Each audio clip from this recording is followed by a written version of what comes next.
my colleague, Justin Lini, and I were both involved with this particular project since 2017. And that was a time when the city, Washington, D.C., approached me and approached our community as it related to the Climate Ready DC and Sustainable DC plans that the city had implemented, instituted. We live in a community that is located within the 100-year floodplain. And in Washington, D.C., which a large portion of it is located within the 100-year floodplain, this area of far northeast Ward 7 has the highest percentage, approximately between 75 and 85% of the residential properties that are located within the floodplain in Washington, D.C. is located in this far northeast area where we live. So, what that does is that, gives us some immediate focus on flood risk, flood prevention, and some other things related to climate-driven kinds of activities. As I stated earlier, I have the lived experience in Washington, D.C., and one of the things I can remember in my youth was some flooding issues that seemed to come about probably when I was maybe 7, 8 years old, which would have put it in the mid-1950s. And right around that same time, the president at that time was Dwight D. Eisenhower, and he had just come back from World War II and had recognized how difficult it was to move around in Europe. And so one of the things he did when he came back to the United States was to initiate, as president, the highway plan to expand interstate highway system throughout the whole United States of America. Well, one portion of that federal highway system came right down through the community where I live. I'm not sure how many of you are familiar with Route 295. It was known as the Anacostia Freeway. It actually starts right where the Baltimore-Washington Parkway ends and exits into Washington, D.C. And that highway was not built for the residents of far northeast Ward 7. It was actually designed to bring people from the Prince George's County and areas north of Washington, D.C.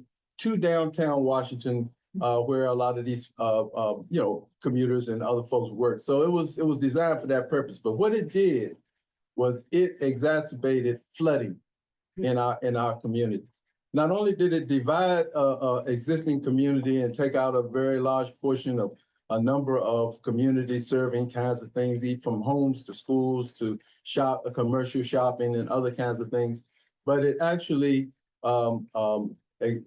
exacerbated the flooding issues in the community because that planning had not incorporated the communities that bordered that highway. It was just primarily hardscape infrastructure that just disrupted the complete natural way that stormwater flowed and other kinds of things.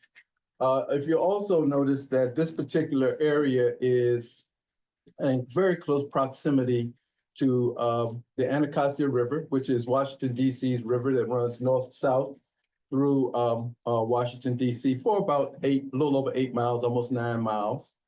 The headwaters of the Anacostia are in Prince George's County. I'm sorry, it's in Montgomery County, up in the Silver Spring, Sandy Springs area. There's another waterway that you see that is a little bit, it's called Watts Branch, which is the largest tributary to the Anacostia River in DC. And this also runs right through this community. So that's a lot of hydrology in the event of storms. And when that water has nowhere to go in the event of storms and rising waters, where it goes is in homes and communities and everything that is within that community. When I was a little kid, I can remember when the flooding would occur. And my parents were fortunate. We lived very close to a firehouse. And as a matter of fact, was walking distance. And the firehouse, the firemen would come and they would pump out the basements of the homes in my community. Well, that's another characteristic that I'd like to point out at this point. Here in Washington, D.C., and in this D.C. metropolitan area, much different from, say, an area like the Tidewater area of Virginia and some other areas that the sea level is a little higher. Our area, the characteristics of construction in our area we have a lot of basements. We have basements in homes, we have basements in apartments. So we have a lot of sub-level living in places that are characteristics of our area. So that also adds another challenge when you think about flooding issues. And give you one more thing I'd like to point out before we really get into just giving a little context to how we got into this whole resilience process. These basements and most of these homes, my home, for example, was built back in 1926. And in 1926, I don't think that, some of those kinds of issues, at least they didn't have the technology. So I now have 3 submersible pumps in my basement.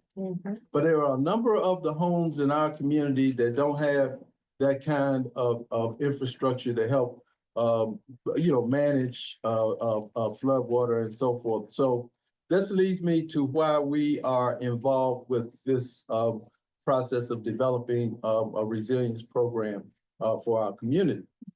So when we were approached by the city about implementing these aspects of this resilience, this climate ready DC plan, we needed to mobilize community residents to have a community-centered and community-led process, make sure that the community voice was centered in what we did going forward. And so we were able to pull together a diverse group of our community members. Some were advisory neighborhood commissioners, which is our first level of elected representation in DC. Some were civic association folks, but we also reached out specifically to people who were what we call the non-traditional meeting goers. Those people who are not at the civic association meetings or the ANC meetings or the meetings that the government calls and said, we're doing a presentation on some topic. We wanted to reach those residents who were, as I said, not traditionally involved, but their voice was very important because these are the people who, unlike a number of us, they're not the very knowledgeable, I would say maybe not knowledgeable, but they're not really the most informed as it relates to this particular environmental space that we operate in. They know about some of these things or hear about them on the periphery, but it's a lot that they really don't know and understand about this. So it was really important that we get them at the table for a number of purposes. One, because of their voice being important, but 2, because this gave us the opportunity to inform our community in a way that they needed to be informed, because an informed resident can then begin to understand why it's important to take action, but also begin to understand how to take action. And this was what our goal was when we started this process as an equity advisory group. I will get into a lot of the details of that process, but a few of them were very important because that valuing of community's time was really key. And we impressed on our representatives, our city representatives, and the other NGO contractors that were working with the city. We impressed on them that everyone in the room, other than these local residents, were on payroll. Whether it was the Department of Environment folks that were coming and bringing great information to us, the nonprofit organization, the NGOs, the Georgetown University folks, they were all on payroll, except for these people that you were asking to come out consistently after work every month for up to, and sometimes even on some weekends or what have you, for up to 2 to 3 hours, and requiring these people to not just come out to a meeting and be presented to, but also to work, because this was what was going to take place by these community members.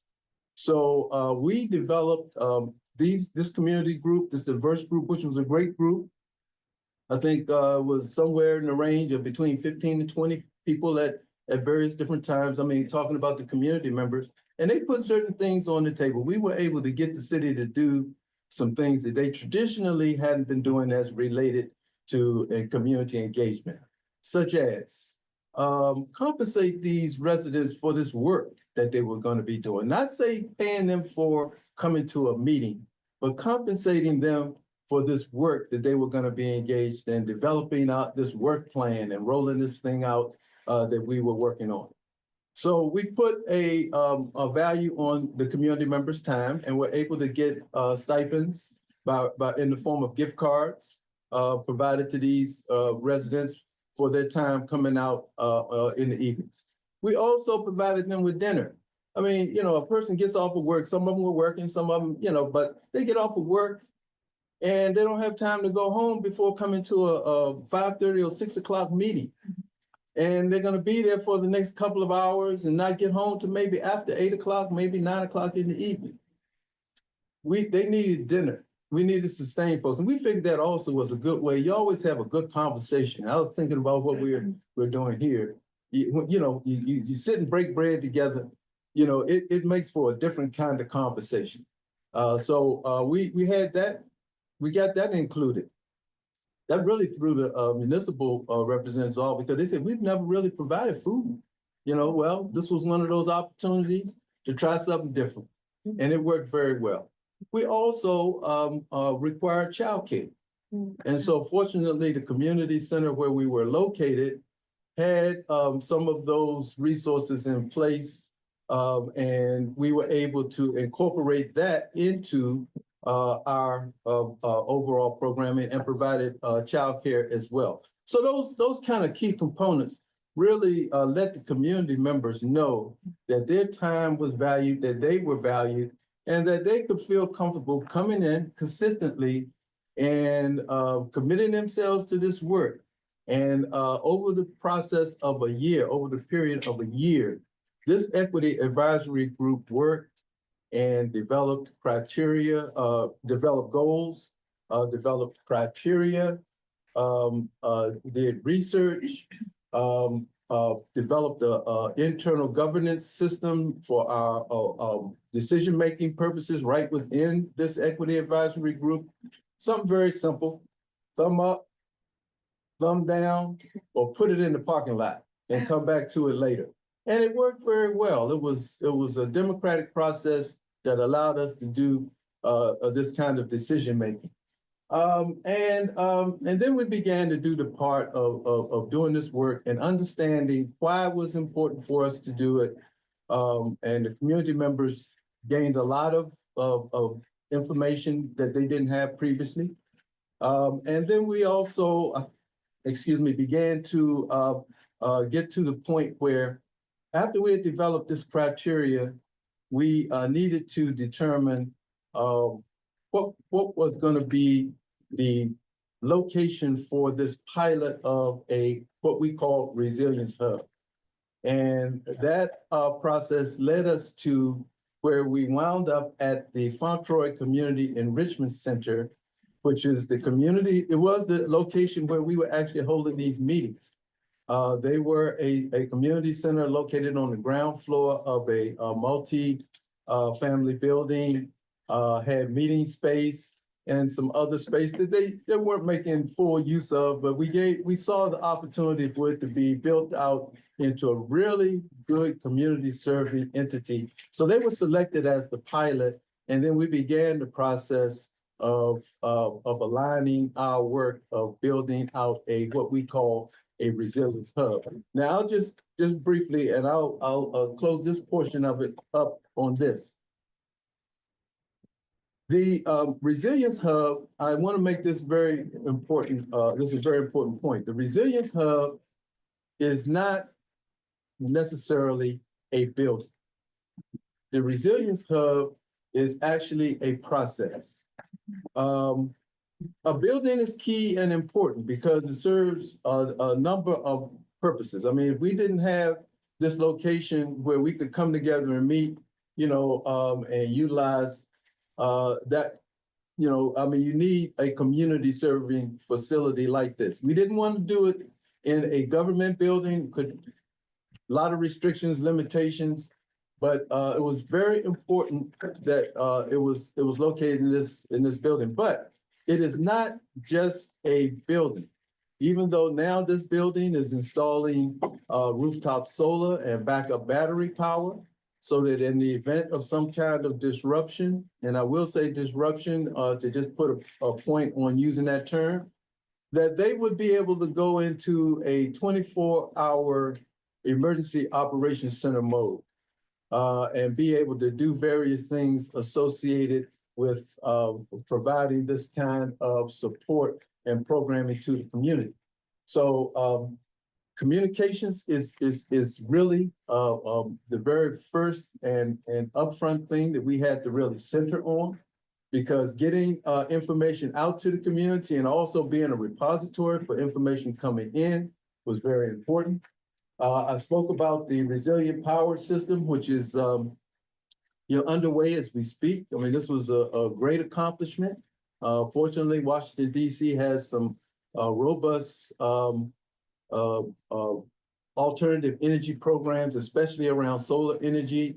And so that was able to be incorporated and worked in to make some improvements in this particular facility. Working with the actual community center itself, as it related to aligning their operations with the kind of operation that it would be required for a resilience hub. So what we had to begin doing was working with them on a operations manual that was aligned with their existing programming, but also to make sure that the building aligned with the principles of what it took to build a resilience design program. And then, of course, the programming, which is very, very key. This comes in various forms. I mean, they have the community center was already operating a very rigorous youth program. It was primarily initially designed for the young people who lived in the building above the community center. They have a place to come down and do various things, homework, so forth, get online, also various kinds of other programming. We needed to include the other aspects of not just the people who lived in the building, but the community. So that meant beyond those youth, that meant young adults. That also meant seniors. That also meant people who had various kinds of maybe physical limitations, disabled community that needed mobility kinds of focus. Just a number of things, and actually the Equity Advisory Group prioritized the things that they wanted to focus on, and surprisingly, for this particular Equity Advisory Group, flooding wasn't at the top of the list, but it was in the top 5. So, we were able to make sure that we kept it centered in what we did going forward. But this is also one characteristics of a resilience hub that is very important to understand. And that is that, as I said, resilience hubs are like snowflakes. There's no two of them alike. And it is customized to the characteristics and the community where it is located. So we had flooding in a part of our city. Some of you might remember the big news article about the animal hospital that they lost a number of pets, in a flooding event. Well, this was right in the center of the city, right near really an extended part of DC from right here, Route 1, right in downtown DC. But what that was some other issues related to stormwater management and great infrastructure that wound up creating a situation where the pipes were overwhelmed. And when it came time for that, this is where the climate change comes in, climate crisis that we're facing. We're getting extensive storms. We're getting those storms more frequently. And that combination of things, along with this great infrastructure that needed to be addressed, one of those mitigation kinds of things, came up to a situation where, it flooded. And there was a fire department 2 blocks away from this place. And, it really shook the city and let them see the importance of making this a very important focus. So at any rate, they prioritized the things that were important for this community, and we began the work of building out a governance structure. We have since transitioned from a equity advisory group. We then became we transitioned to what we were calling ourselves the Resilience Hub Community Committee. And a number of the residents who originally started with us, like Justin and myself, remained with that part of the group. And then we took another step forward to actually establish a governance structure that so that we could do things going forward in a more structured and systematic way. And we became a 501c3 nonprofit organization. We're in the process of working through some of that. You know how that federal process works. You get one step and then you go to the next. But it allowed us to continue to do this work. And so that's where we are now. We are now the Resilience Hub Community Coalition. And it goes to what our mission is. We've established this pilot resilience hub, and we continue to work with this particular resilience hub incubator, as it's referred to help build its capacity to do the things that I described earlier, so that in the event of some kind of disruption, whether that's climate-driven, natural phenomena of some kind, or some kind of man-made. And I think they both kind of overlap each other. But any kind of disruption, this resilience hub build their capacity to be able to, number one, prepare, number two, respond. And then one of the most important aspects of it is the recovery. Because after I was listening to the folks in North Carolina, and I have a colleague that lives in Asheville, and one thing stuck with me with something that we said when we communicated. I mean, her family was safe. She said they're good, they're all right. But she said after the cameras are gone, after the news media have left, we still are faced with what we have to do to come back. And so that recovery phase is very, very important, and it involves a number of things.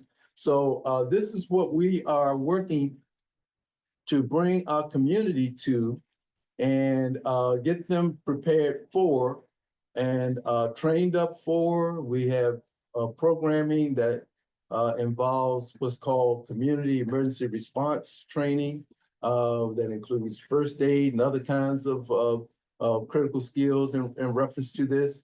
We have presented workshops on flooding and the flood crisis. We called it Flood Wise, Rise Above. We come with a very, very good community nonprofit colleague, partner rather, that is an organization called Nature Forward. And we presented out a very successful flood education and flood workshop series. And so our work is ongoing in reference to this, but now we're in the process of looking to engage with other communities in the city, some located within the floodplain, but some maybe not, but they are all interested in this whole resilience program and how they can do the same thing, replicate what we did, and that is build a resilience hub system where they will be able to do the same things, prepare for, respond to, and recover from whatever the disruption is. And then we want to build a coordinated effort where we all work together. Now, I know that that is probably a very monumental and exorbitant task to undertake, but that's where we are right now. And that's why it is very important, I think, that we're here today talking to this population of young people who I like to say, I'm a product of the civil rights era. I remember my days in college and, how we, marched down to the town square where it used to be a slave auction market, and they were spending more money making that place look nice than they were on some other things that we felt were important in the town. So, but this was my era. I came up through that era. Well, I say to the young people now, and I'm doing this work now because I have grandchildren and I have great grandchildren, and I'm doing this for them. Now, this is why this is important for the work that I do. But for you young people, this is your civil rights. This is your civil rights era and challenge. And you have to approach it and take your efforts to it that way. I'm optimistic. I'm so excited about what I see in young people now that it keeps me optimistic. And I know you're gonna take on this challenge and solve it because it has to be. It can't. But in the meantime, right now, we are producing too much carbon in the atmosphere. It's staying there too long. We're getting hotter year after year after year. That's driving a lot of other things, especially as it relates to the weather. And then that winds up causing the kinds of things that we're discussing here today, such as forced migration as a result of these climate-driven kinds of things that we're facing. I'll just end it on this. I saw some data that said, and this was, so you all can relate with 1980. Anybody here born in okay, after 19, okay. In 1980, there was an average a year of 3 named storms a year. 3 on average. Right now, we're at about 20. And that's increasing year after year after year.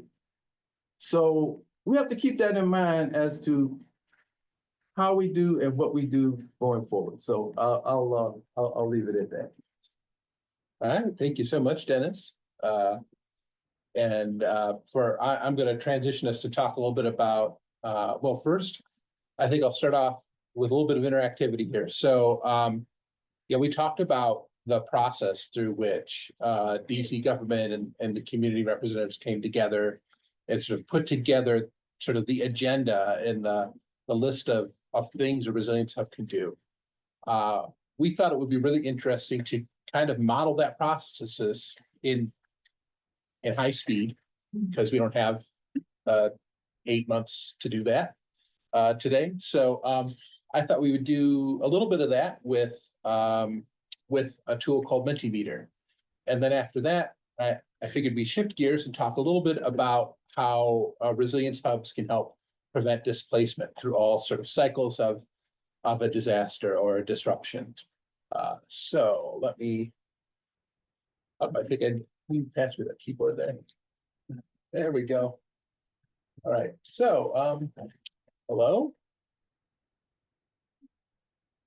So if everyone could get their phone out, and if you don't mind, people online can do this as well. We can sign on to Mentimeter using that QR code, or by going to the URL. You could do that if you're on a computer. You could enter those numbers in there. And this Mentimeter is a really great interactive online polling tool you could use for any kind, for a variety of different types of questions and feedback and discussions. So we're going to use it here just to kind of model, just to give you guys an opportunity to give us a bit of feedback, and then we'll talk about what we're looking at on the screen here. So looks like we've got a good number of people signing on. So let's go to our first question. And keep in mind, this is just a little microcosm of the kinds of discussions we had in the year or so where we started building up our equity advisory group. So first of all, think back to your community, where you're from or where you live now, and think about what the biggest challenges your community face in relation to resilience. This could be storms. This could be economic impacts or disruptions. One of the things that we heard a lot when we were talking to people in the community, or we were having the dialogues in the community, was that the residents' ideas for what constituted disruptions and resilience were quite different than what the District of Columbia's Environment and Energy staff thought. So we have a couple of items on here now. You've got public safety, not something that the traditional resilience folks are going to think of as a topic, but one that is a live one in many communities.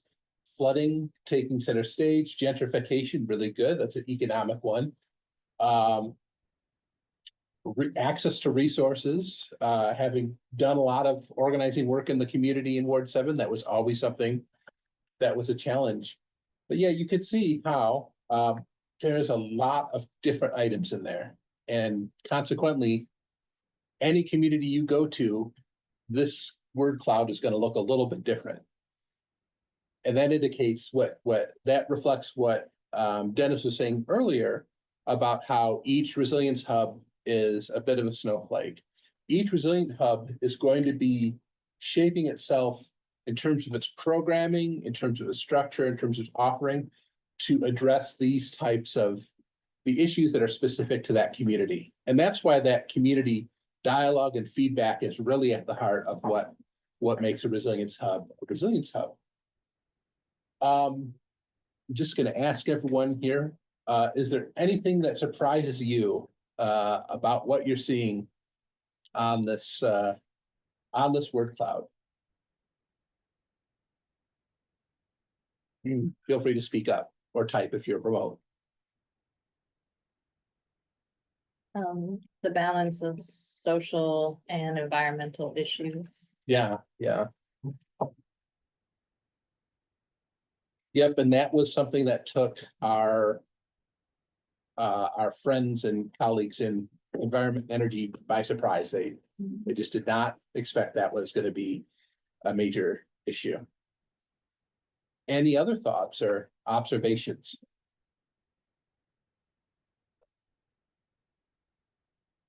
Certainly. That flooding is bigger than heat. Yeah, flooding bigger than heat, yeah. And that one would depend a lot on sort of the topography of where you're at, yeah. Dennis was talking about expanding resilience hubs to other communities. One of the communities that's exploring that right now in the District of Columbia is a community called Ivy City. Not sure how familiar folks are. In that case, heat would probably be a much larger challenge than it is in Ward 7, where our tree canopy is a lot thicker. And, Dennis. and just one other point about the Ivy City community, one of their top issues is air pollution. Mhm. So that is really one of, if they were here, that would be one of those that they would have on the screen. Yeah. So for this next question, what are partnerships and relationships that are crucial for building resilience in your community? So think about what entities, what organizations are doing work in your community. What organizations are trusted? What individuals are trusted?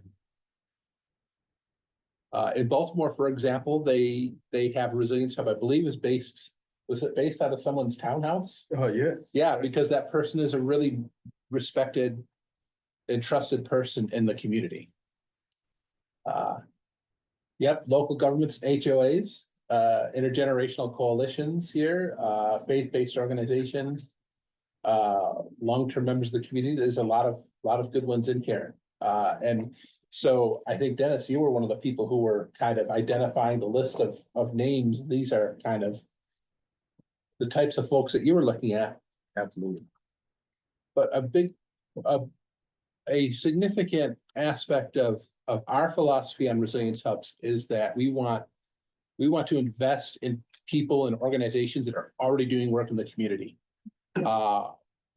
My observation was when I was in local government was that a lot of times government would come in with a new program and would not talk to anyone, and then would actually displace organizations that are actually doing really good work.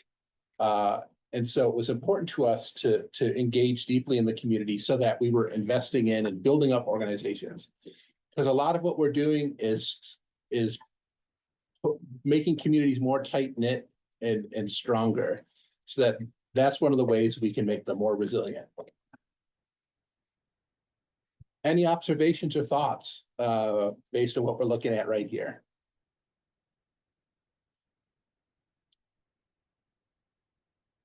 It's interesting that like local government doesn't show up here.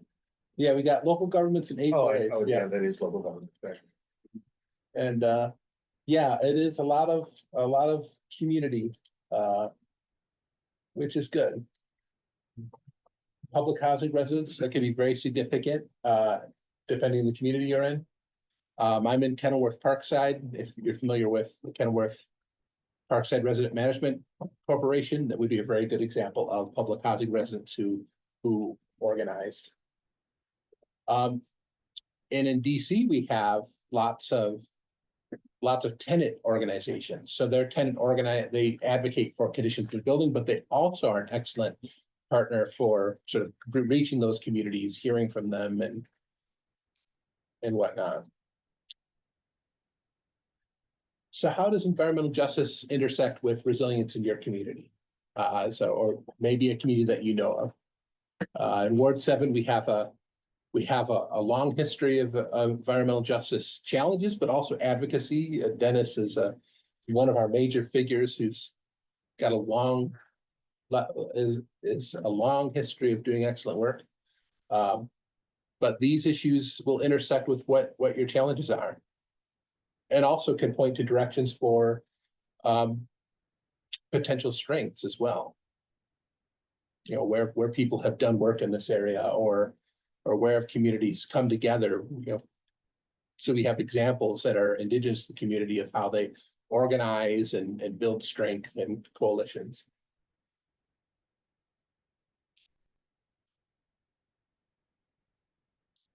Yeah, we got air quality, local community capacity, always a challenge. And one that you always want to be aware of when trying to invest in your community organizations.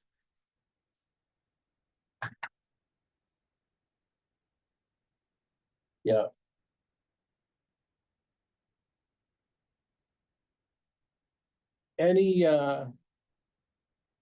Any observations or thoughts on this one?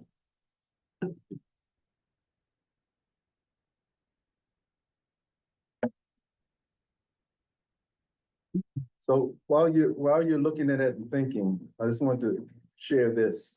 So I was talking to you about what took place with the Anacostia Freeway coming through and directly cutting right through a community. Interestingly enough, the President's Secretary of Transportation is proposing a program to address some of that kind of disruption, but it also was serious displacement that took place as well. So, there were a few other characteristics of the same area. So just think about, so when you think about environmental justice, and this term wasn't being used at all during that period of time. But that freeway came through. Not only did it disrupt the way it did, but it was bringing pollution into and through that community. Also, parallel to that freeway is the freight rail line that runs, through that community as well. That brings everything that, and just think about the freight rail lines. I can remember back in the early days, there was coal that used to fall off of the cars. There was a couple of tanker cars that we, as kids, we used to not be where we were supposed, we were where we shouldn't have been. But at any rate, there were smells coming from some leakage from some tanker cars. Honestly, I was in serious danger as a young person, but here it was an area that wasn't even protected to keep us away from it. And then between the community of Kenilworth Parkside that Justin described and the Anacostia River, which is about, less than a half mile from that community, between that community and the Anacostia River was the only municipal landfill that ever existed in Washington, D.C. And that landfill existed for from 1940 to 1970. And it was a hideous thing for that community. But what shut it down was the death of a 7-year-old child that got caught up in fires, because that's how they used to get rid of the trash, rubbish, and debris, was to move it into large piles and set it on fire. And it just so happened that at this particular time, these kids were in there. I mean, it was a landfill. I mean, I had been in there as a child myself, because you could get all kinds of neat things out of there. I built a bicycle out of the landfill, for example, And but the other thing was, it was insecure. You could come into it various ways other than the roadway where the trucks came in to dump the debris. So from the community, kids and other people were in there, and it was a low-income community, so people were looking for things that they needed to help out their living.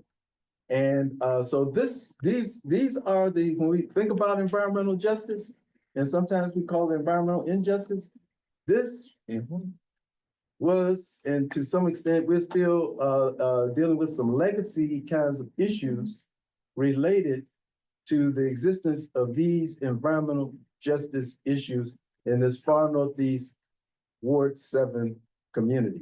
And we can identify these kinds of things in other communities as well. But these were the characteristics of far northeast Ward 7 in that Kenilworth Parkside area of the city. And the far northeast Deanwood area is all of that's located there. So this is what really gave us the opportunity to center this resilience work around both natural occurrences and also man-made. And last but not least, so we acknowledge that our community partners have limited time and capacity. We're encouraging them to fit this programming into their existing programming. So part of the discussion is, what services should they focus on? In this case, we're talking about what if you were expanding and you were creating a new resilience hub, what should they focus on? And yeah, it's a discussion because you can make a long list of recommendations, but at the end of the day, they only have have funding and staffing to do so much. So, yeah. Some really good feedback here. We're coming up on one, so I think it's time for us to do our break. I've got a little bit more to talk about when we get back on sort of mitigating displacement. And as we do that, we can have that be a little interactive and have some conversation in there, then open it up for questions. All right, I think I'm gonna turn it over to you. If you could pass the sharing board and I'll stack over real quick. There you go. Before we. Way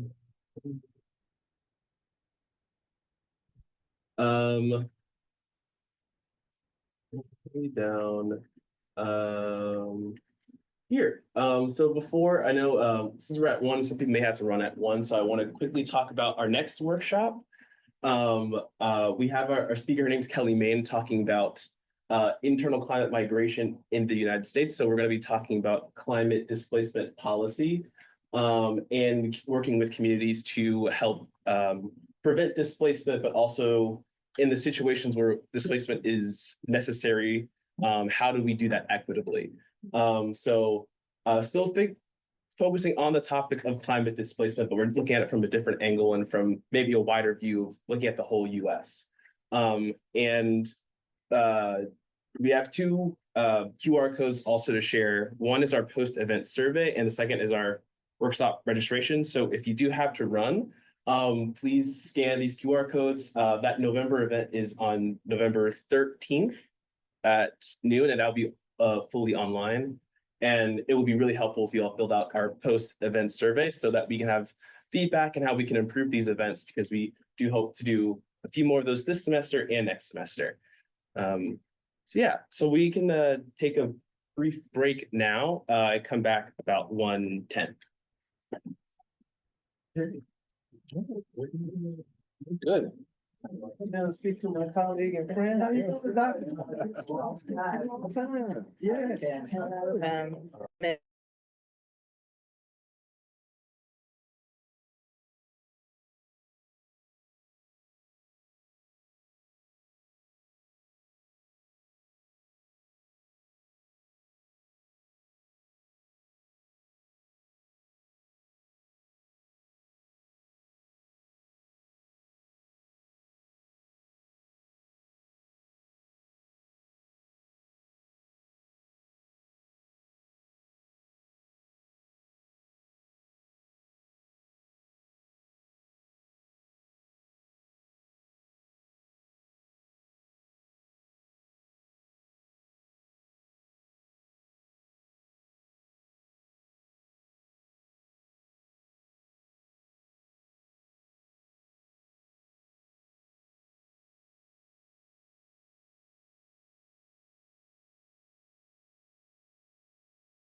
Welcome back, everyone.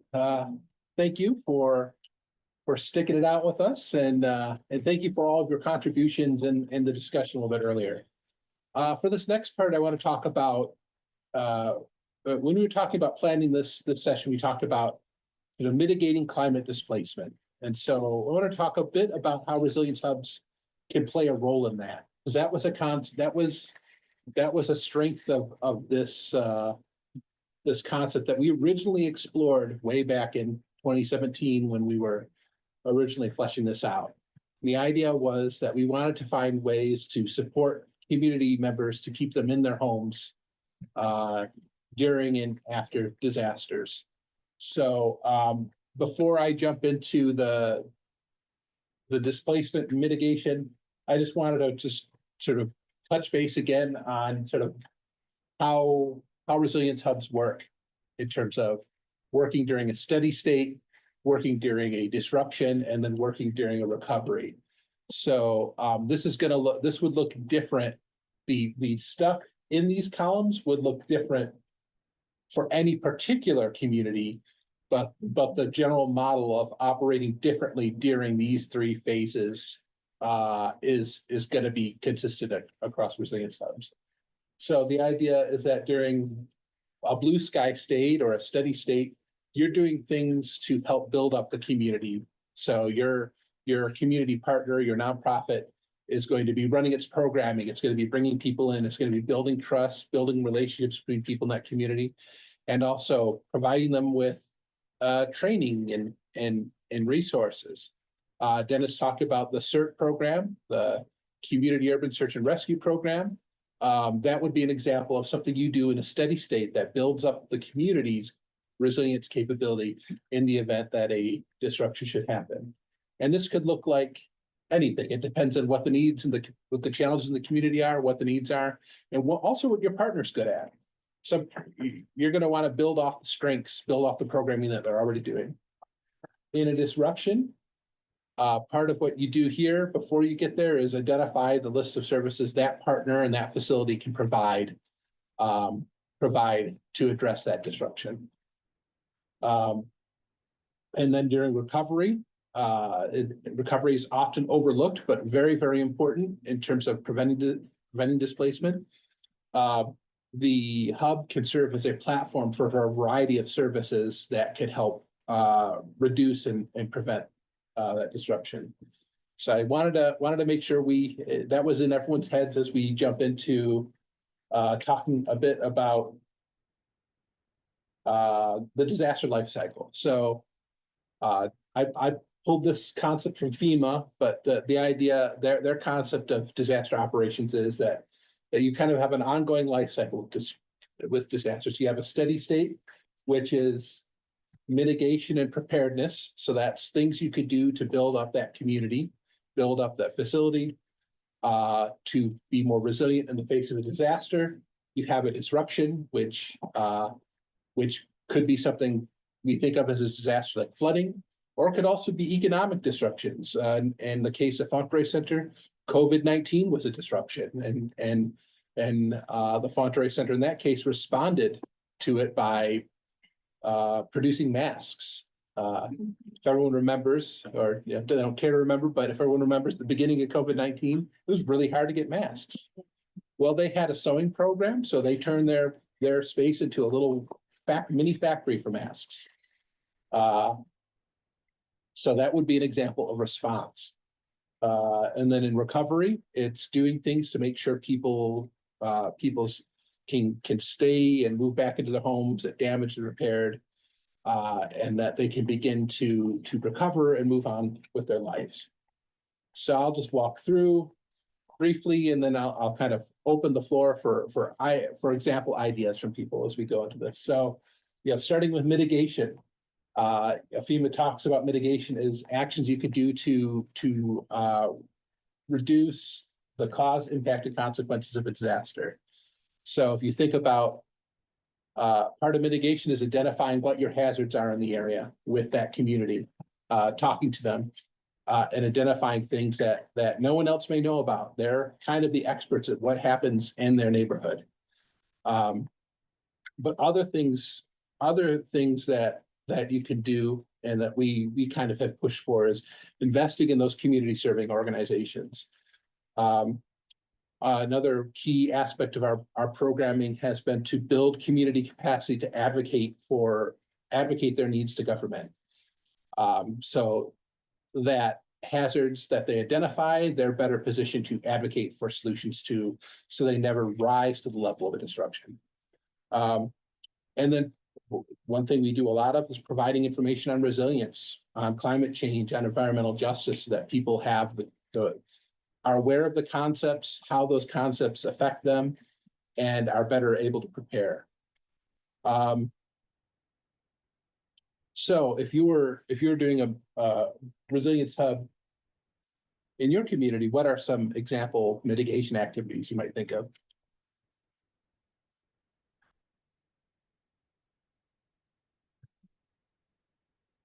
So I'll just say that just while you're thinking, this picture indicates a mitigation activity. Where the child is standing is at the edge of a rain garden. And so what that says to me that this is a stormwater management feature that will direct stormwater, away from the home, have it actually absorbed and recharged before it actually goes into the water stream. But this will keep you see the homes there. This will help keep those homes dry in the event of a major storm. So this is a mitigation kind of activity. It can be wetlands in the park areas instead of just the traditional kinds of ways that they landscape the park or what have you. So if it's especially if it's close to a river. So those are just a couple of ideas about mitigation. Yeah.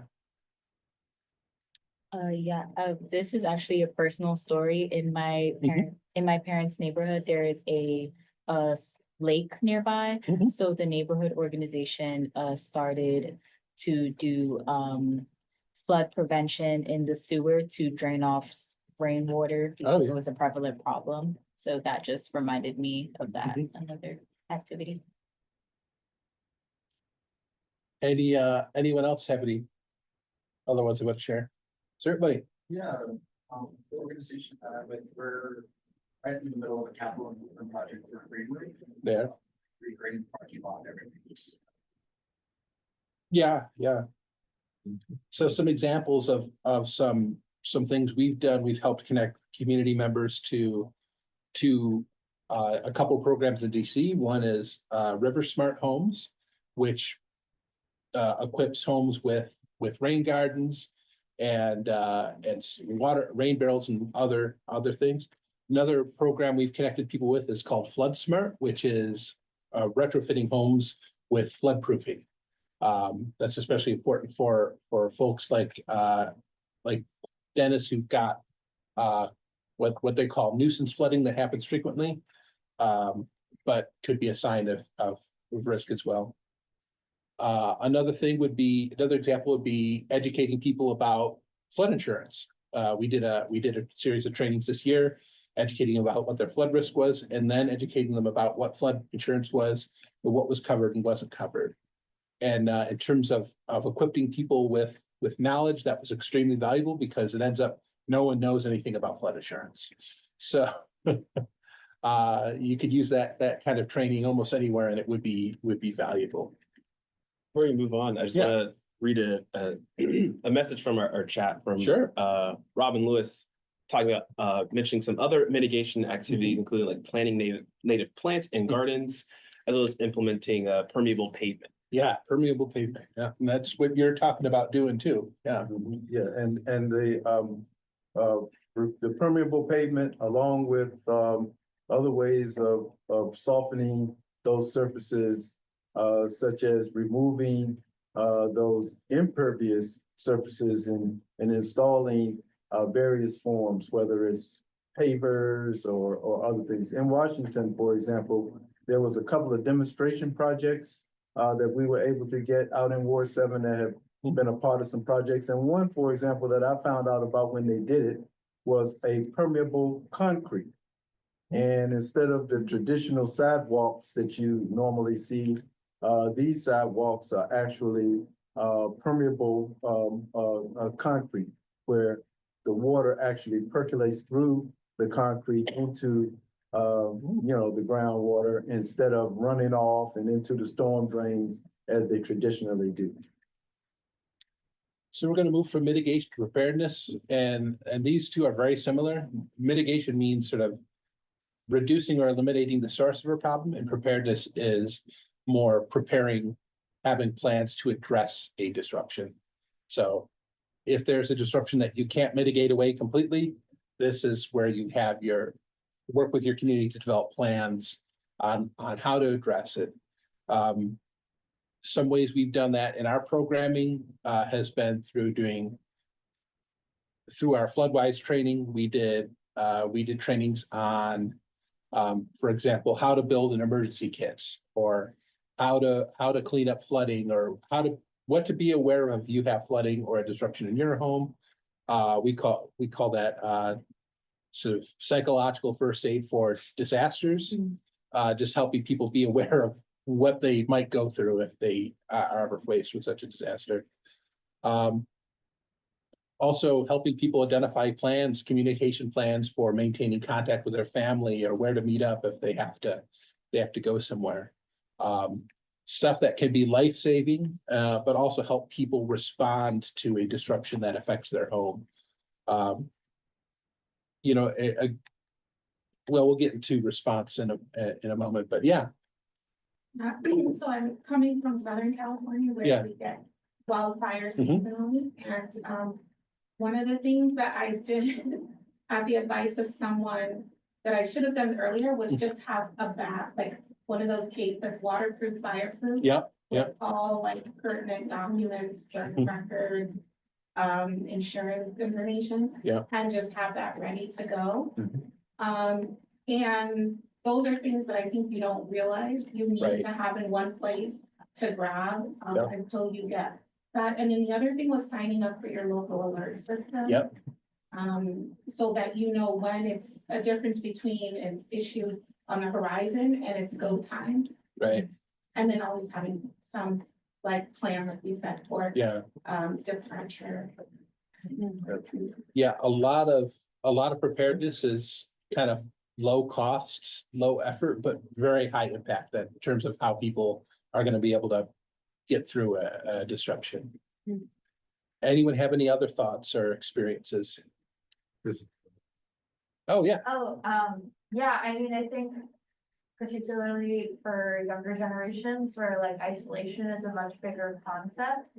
I jokingly say like get to know your neighbors like your Yeah. life depends on it, because it does. Yeah. Where knowing, like if you have elderly neighbors, if you have neighbors who have young children, like knowing each other just as people and like establishing those community relationships are good for your soul, but also, when shit happens, you're able to respond collectively rather than like as an individual. Yeah, exactly. I've got she just passed away, but I had a neighbor I kind of looked out after like that, who had anything ever happen thankfully nothing ever did, but we would have helped her with a lot of this. Yeah. One response from Robin in our chat as well. Battery backup, solar battery generators. And like backup generators in general. Because I mean, with power outages, like flooding, but even like brownouts from heat occurs a lot. Also on the top of the checking on your neighbors, but also like your pets. Yeah. As something to like keep in mind, like they're also impacted. So like, how do I, help my pet get out of the situation with me? That's right. So the importance of that, all that is helping people connect with those. I think you really highlighted it, helping people connect with those social networks in their community, so that people are able to look out for each other. I don't know, Dennis, if I ever told you this, but one of the reasons I moved to Ward 7 and chose Ward 7 was when I did Red Cross, I went to a fire over, I forget what neighborhood it was, but everyone was out because normally people in a fire, if their house is on fire, they're just kind of sitting out and they're kind of alone. But when I came out to Ward 7, I saw everyone was kind of around them, like looking after them. And someone from the neighborhood actually gave them a little bit of money to help them out. And that kind of made me realize that one of the things that was special about our community was tight knit. People looked out for one another. That is something that level of trust and connection does make communities more resilient, does help people stay in their homes, does reduce displacement. So sort of part of the work we're in is helping build community as well as build resilience. Response. So this is when there actually is a disaster or disruption happening. And for a resilience hub, this is kind of when they switch from that leftmost column to the middle column. So that's where the resilience hub is doing things like providing a space for people to go and just decompress. Or maybe they're handing out supplies like food or cleanup supplies.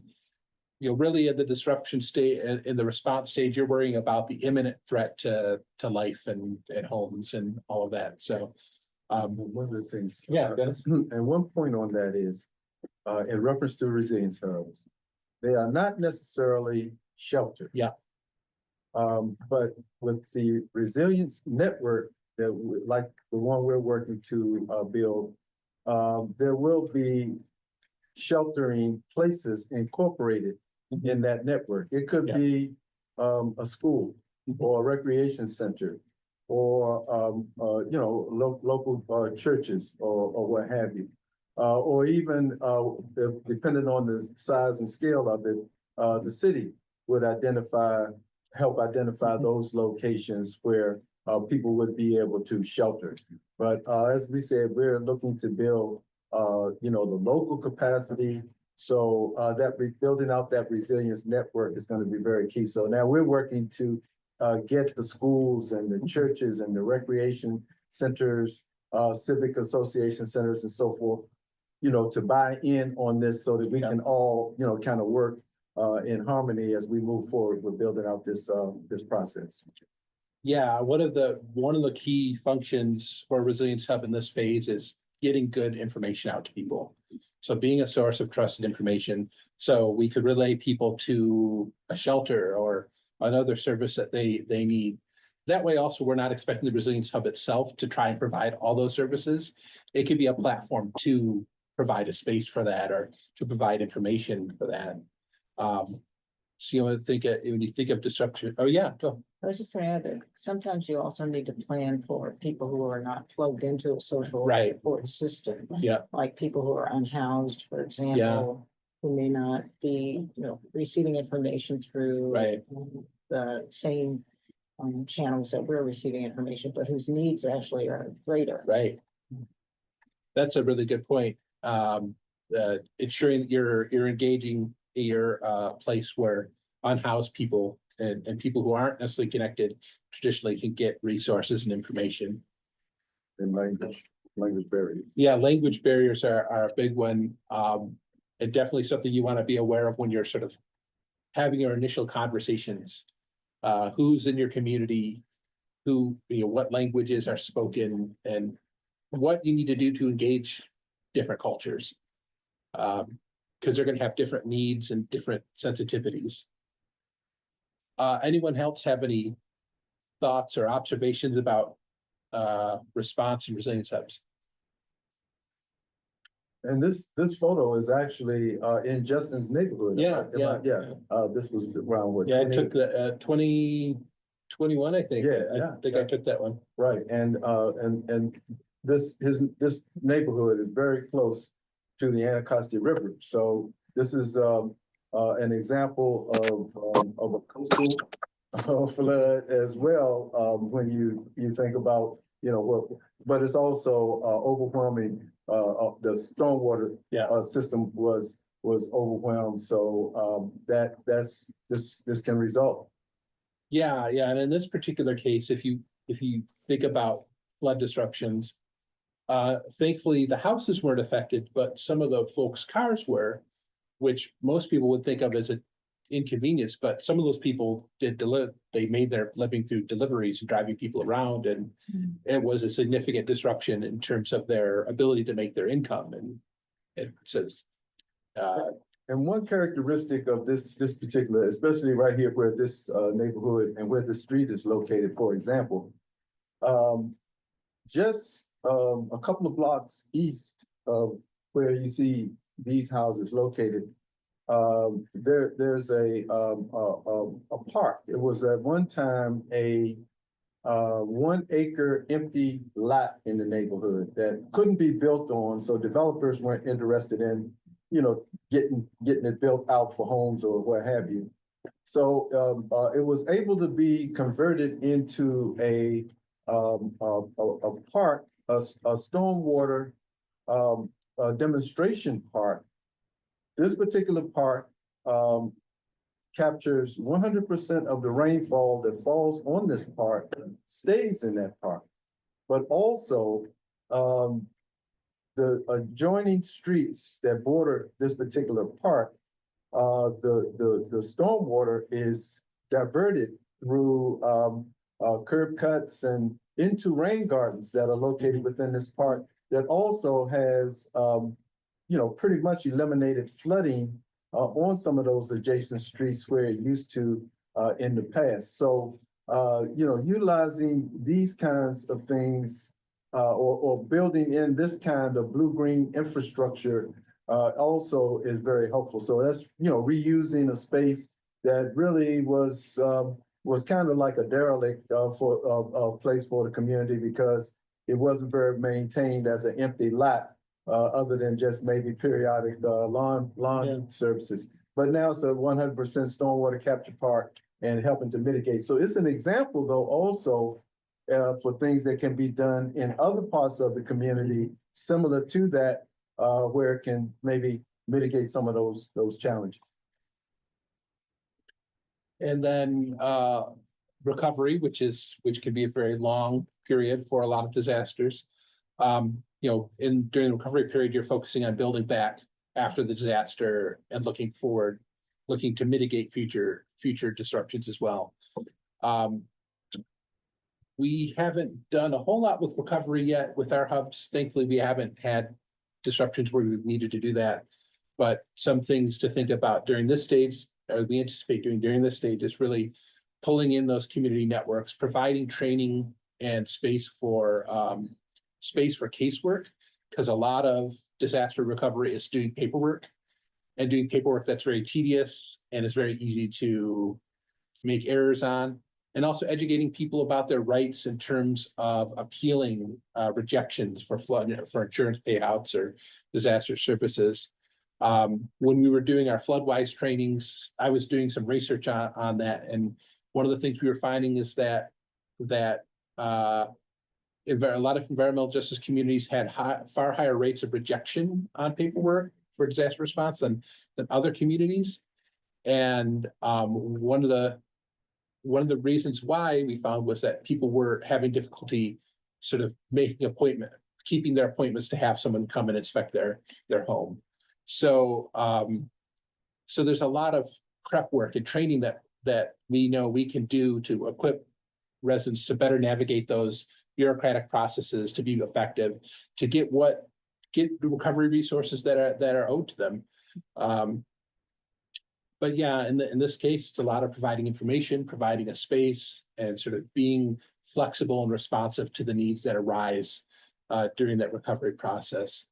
Another key thing too is being present to address sort of the stress-related and secondary illnesses and stresses that come out of sort of being a survivor of a disaster, and helping people navigate that and providing services, and someone to talk to for that. And that is really the last phase of sort of the disaster life cycle. Does anyone have any thoughts about this before we go to questions? Certainly, here and Do you know of any efforts to establish partnerships with construction firms and other companies that would assist in like mold remediation or other tasks. Because one of the things that I found years ago interviewing people after one of the storms in the Northeast was they were getting price gouged during the recovery phase by the contractors because of the contractor system, they had Right, money right. for that. And so that was, so people were living longer without Yeah, treating, like, without restoring their homes. Right. Because they couldn't get a favorable. yeah, Dennis, you were talking with some contractors, right, or Yes, building trades?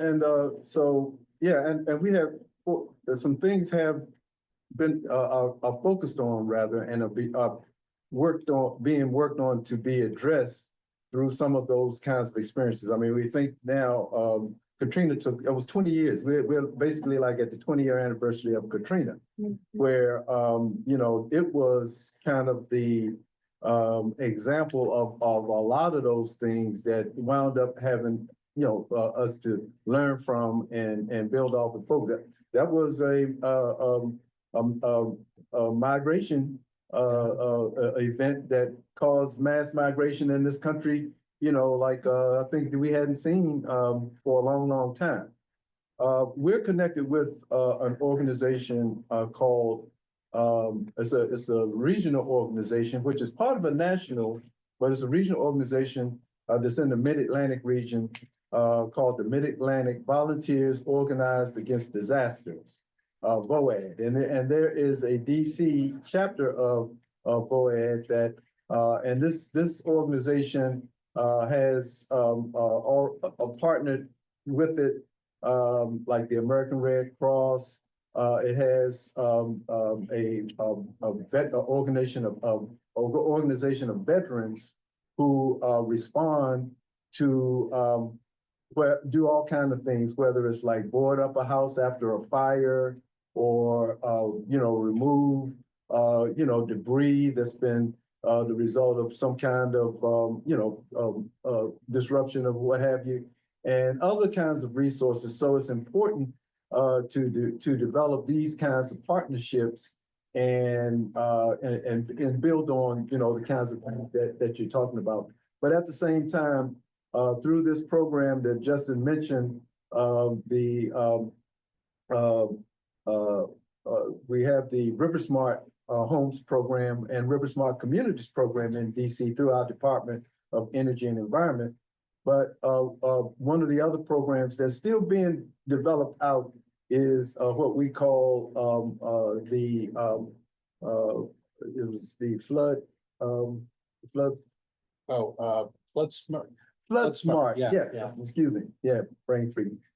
Flood Smart. That Flood Smart program is designed to work on things on the front end to try to mitigate and help the homeowners adapt using resources, but also, as I stated earlier, that recovery phase is one of those most important phases. So we're working in also having that as a part. So that would mean being able to having contractors who has been vetted by the Department of Energy and Environment, because that's how that program works. They can't, they just come in and do work. They have to actually sign on to a process where they register to be a part of the program. Then they're actually trained up on how the program works and what their role is and how they conduct themselves for that, as far as inspections and reporting, everything along those lines. And that keeps eliminates one of those challenges, like the price gouging situation that is a real problem. Fortunately, we heard our future president hopefully said that she would address price gouging as one of those kinds of things, because it can go across the board, whether it's food, whether it's energy, especially fuel, all those kinds of things. Unfortunately, profiteering and price gouging is one of those challenges that we have to try to overcome. But building that local community capacity really helps, in all of those instances. Yes. one thing that I also, just in tying this into like discussion of displacement, that I think resilience have a really interesting capacity to address is like, in disaster, when people are like so disoriented, as we've seen in places like Puerto Rico and Hawaii, like you'll see land grabs by, you know, corporations and all of these real estate entities. And like in preparedness, one of the things that I see people addressing is the idea of like, who's gonna try and take advantage of Yeah. you in this time, and who will try and like take the home out from under you? And like, what are the things that we can do as a community, whether that's, you know, the city's hosting an emergency meeting that no one knows about. Right. What, like, how do we get people there? Like, things like that. So, that's something that I just thought in the Yeah. context of resilience hubs is a really unique position to address. Yeah, really building on that trusted relationship that you've created through your programming, yeah.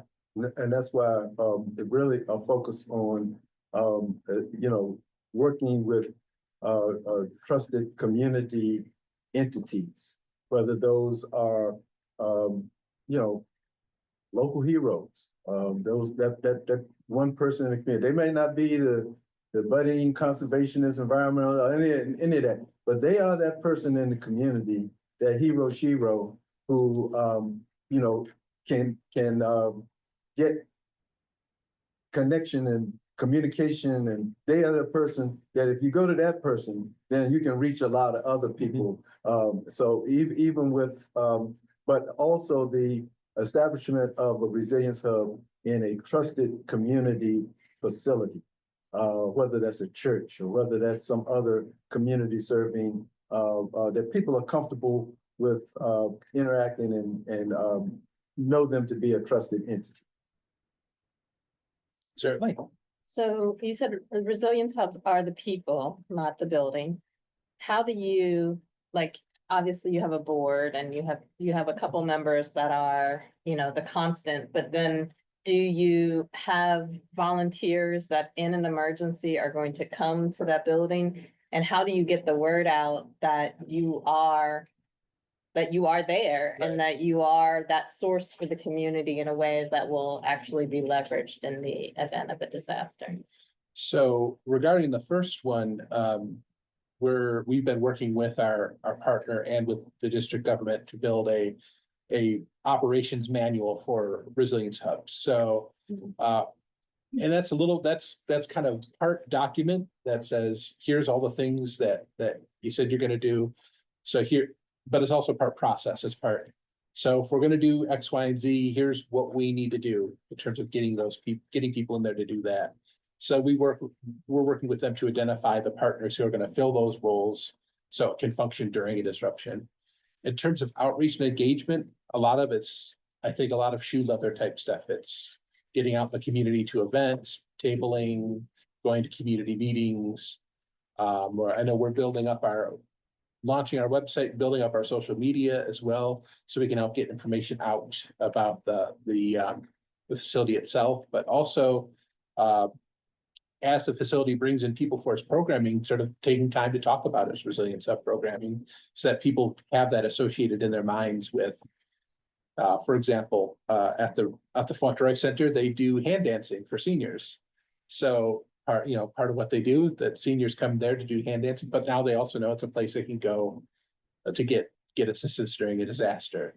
They also do after school programming, and engaging with the parents would be part of that as well. And we conduct workshops, and the conduct of the workshops serve a combination of purposes. One purpose it serves is, putting out information that the community can benefit from by learning about these various things and what to do and how to do them. But also what it does is it expands our base of interaction and engagement with community members. So if we have 60, 70 people attending, a workshop on flooding or heat or one of the other kinds of things. And then what we also do is right now we're in the process of building what we call a community, community conservation Climate Corps. Climate Corps. Yeah. and so this will actually train, trainers. So, the community members themselves can move into a role of conducting these workshops. And, expanding that information, in the community, which spreads out the, the information that way. And then it also, will, enable us to, with the community emergency response teams, when it comes time to call on people to, serve in certain capacities in the event of a disruption, you already have that established contact group, and we're working to constantly expand that to in the immediate community where we're working, but to the other communities as well, and build a network. And that's what we're saying, build a network where we can, and then we hope to be the coordinating mechanism for, or one of the coordinating mechanisms, well, not everything rests with us, Right. but one of the coordinating mechanisms that in the event, we can go into an operational mode where folks would just basically, with nothing more than just a phone call, be directed at where they need to go, what they need to do, and we can go into action. So we're involved with the, if you heard the term FEMA, the Federal Emergency Management Agency.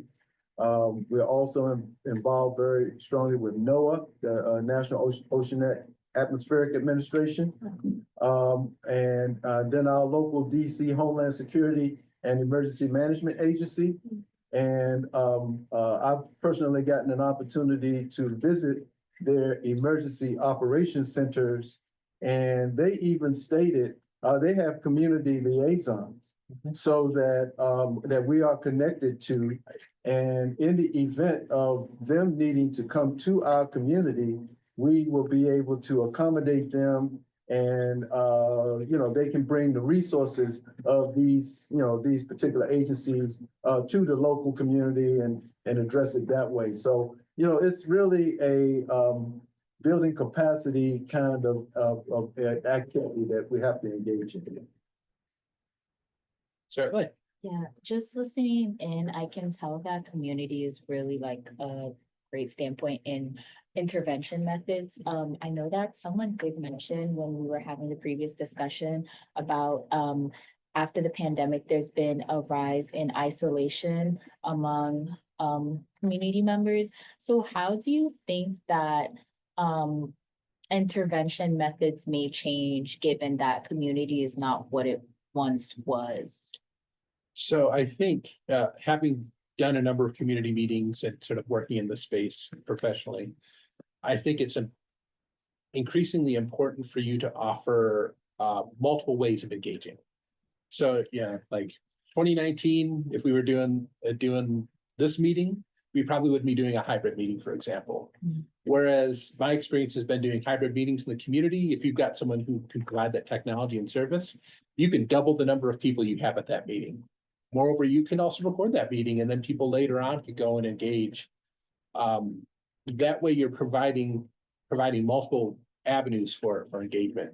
Because it used to be you just have an in-person meeting at 6:30 on a Wednesday, and you'd get the people you could get. And that would be it. Maybe if you were lucky, someone would take some notes and put it out in the neighborhood listserv. But now I think people are more comfortable with the technology. So you could make those meetings more inclusive in that way, and also put that information out there through that way as well. First of all, thank you. This is really cool to learn about. I'm so happy that you guys are doing this work. I did have a question. I'm really interested in this idea of resilience and how we think about resilience. In terms of when you were doing like the early engagement and prioritizing issues and whatnot, I'm wondering if there was any kind of conversation about like what resilience meant for the community and how, if you had like came to a common definition, because I know there's like so many different ways of defining it. And I should say that part of my interest in this is I'm like reading into your chart a little bit to see like you're talking about kind of a steady state. Right. And whether there was any kind of common agreement on what that steady state should look Right. like, and whether people wanted to go back to how it is, or if there's some other vision Right, of where, right. what the resilient state should be. Well, I know, I can pull up one of our early surveys on stressors. Dennis, do you remember if we kind of got to the nuts and bolts of a resilience definition at that point? I know we've done it since then, but. Well, yeah, that and was this for the is an smaller group. excellent opportunity for me to mention one organization that was right up on the very front end with us called the Urban Sustainability Directors Network, USDN. Yeah. And the Urban Sustainability Directors Network, and I've used this term a few times today, but the one thing that stuck with me that they mentioned in reference to this was to look at it as building community capacity. And that is something that's done during that steady state or that blue sky period that we're talking about. So if sometimes a term like, I remember, when people were throwing the word green around, and it was just it's just so interesting. And I was in a conversation, and I just kind of was messing with some folks that were in this particular meeting, and they would say something about something green. I said, "Oh, that's light green." and then I said, "Oh, that's pale green," and that kind of thing. But this is similar. So resilience, I like to look at it as building that community capacity. That is really what the key is. And it's in so many different areas, but really centered around being able to be prepared for whatever the disruption. And that's the term we're using, the disruption. I can remember we're back in 2021 on January 6th. And I was just floating around my house doing things, not, just kind of TV on, half paying attention, not really paying attention. But I think about how if one or two things had gone just a little differently that day, I'm within 3 miles of the Capitol where I live. We're that close proximity. A lot of people that live right across the street from, right around in that neighborhood, that are residents, and how, their lives could have been just immediately transformed in different ways, which they probably were already anyway. So, you never know when that disruption is coming or what form it's going to take. The Snowmageddon, everybody remembers that, and how all the governments learned that, hey, don't dismiss everybody at the same time, because it just wound up, clogging up the transportation system and all that, on top of getting all of this, weather dumped on us. So building that community capacity is I think what resilience is, because it's the resilience to be able to, recover better than you were before, and building that community capacity will help you do that. But that's a really good point, having that conversation about what that should look like. It's Yeah. kind of at the heart of that early conversation of what are we doing here and what do you want us to do? I should say, like, part of my interest in that, like, just to be transparent, is I'm working on my comms right now in resilience. Oh, One okay. of one of the areas Yeah. that I'm focusing on, and a lot of from ecology, which is where like some of the resilience stuff started out, and it kind of got lost a little bit when the engineers got involved. Yeah. Was this idea that there's different equilibria, and that you can have a desirable or less desirable steady state, and you could think of it kind of like different basins. So like you can kind of tip over to a different basin. Right. And I just have always, I think that's really challenging to communicate, but it also really gives this awesome opportunity for people to say, okay, like, we're preparing for something, Right. but like, what are we preparing to protect? What is it about our community that we want to enhance, not just in terms of capacity to respond, but Right. capacity to thrive? And There you go. what does thriving mean for us? Right. Maybe even like I could see an example where like, hopefully the resilience hub would be strong enough one point to like advocate for changes to 295 to Right, yeah. go back to the vision of the community that was there. Right. Some version of the community that was there. That's right. Obviously, you can't go back to that, but Yeah. not that we necessarily want to, but anyway, you see what I mean? Sure. Yeah, exactly. Creating some microgrids, that won't, when the city has outage, you have microgrids that can, actually sustain a local community in the event of certain things. I mean, all those kinds of things, everything you can think of, and you're absolutely right. So, yeah, that's great to be, to bring folks together and thought provoke like that. That's wonderful. But yeah, good work, guys. Good to hear about it. And I think maybe you have time for one more question. I know we're right at 2:00. But are there like any last minute questions? I kind of have three. I'm really fascinated by your model. Thank you so much for sharing. Can I name three and then you all can pick the one that you're most interested in? Go for it. Justin. So I was really interested in some of the mitigation examples that you all used and how you all see it currently or kind of suspect it might be furthering green gentrification. I mean, you're talking about adding green to everything, but just the ways that these larger structures and systems of racial capitalism, white supremacy, et cetera, are kind of getting exacerbated by the green economy and greening. The other questions around gets to the, I'm sorry, I don't know your name, but your question, I was wondering about how you all are addressing some of the systemic issues that are, show up in, the crises, the disruptions, and in a lot of ways, obviously, like perpetuating them. So I was wondering, do you all see or are currently involved in policy work or other kind of systemic strategies?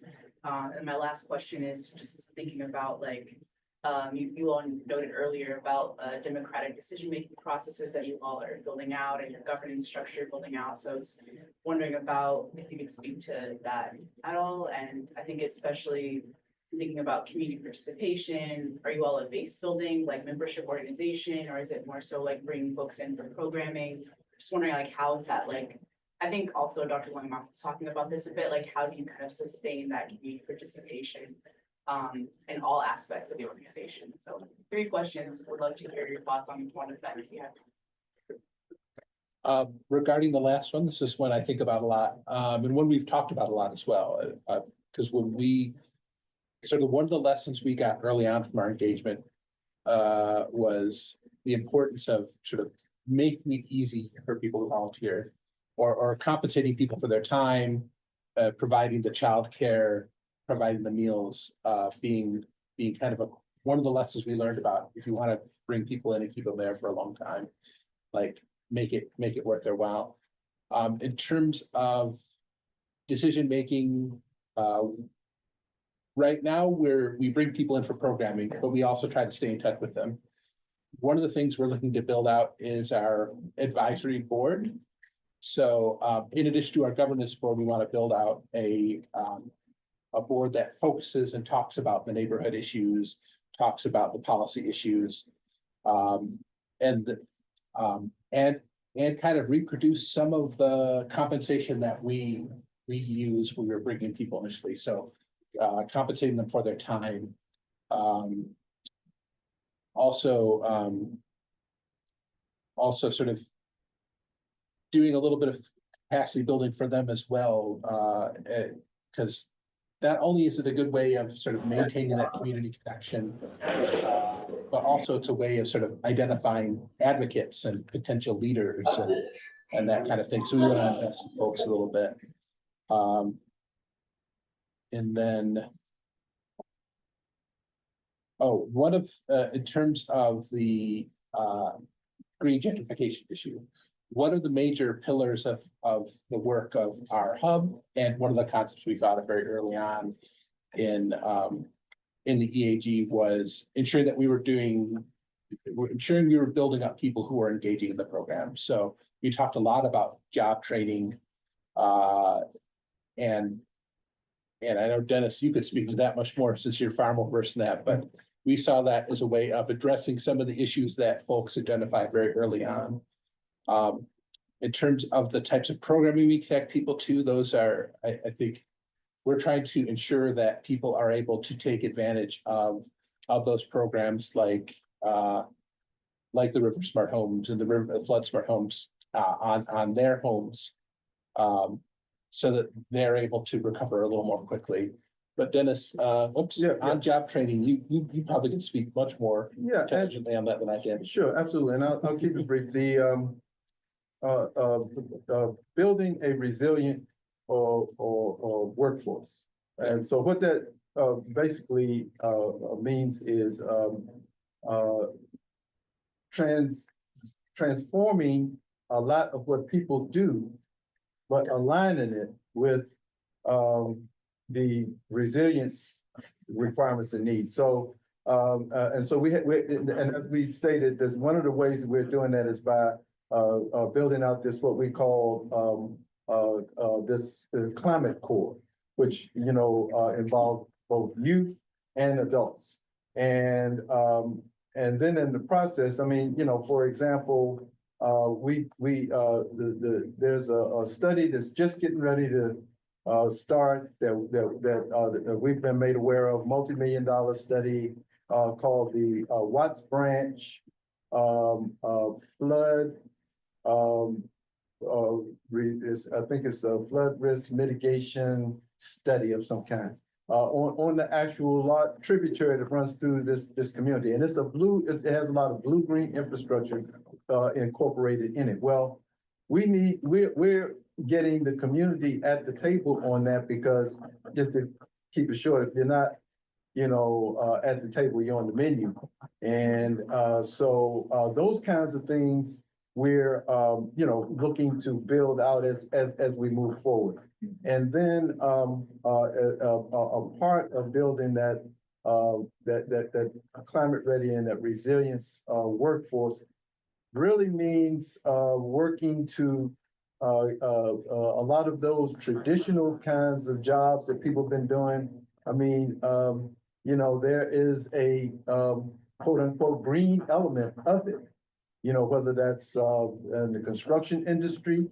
Fortunately, the city DC has passed some transform their building codes to make buildings more not just resilient, but climate friendly, so to speak, various kinds of things incorporated.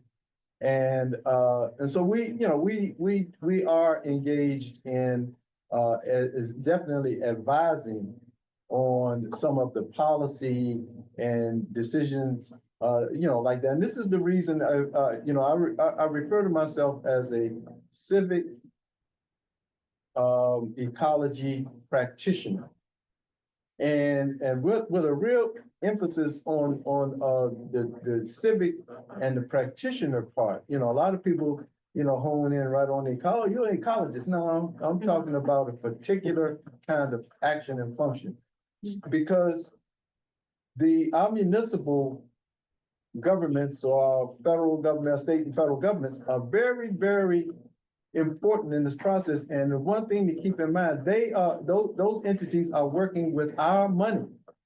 So we have to understand that we're not, just saying, okay, y'all tell us what to do and we do it. We have to engage and be involved in that process, because we are stakeholders. Mm-hmm. And so all of that is a part of actually, working to align, the community and the workforce with the whole resilience process that we're talking about. I hope that answers your question. Okay. Thank you again for our speakers. Yeah.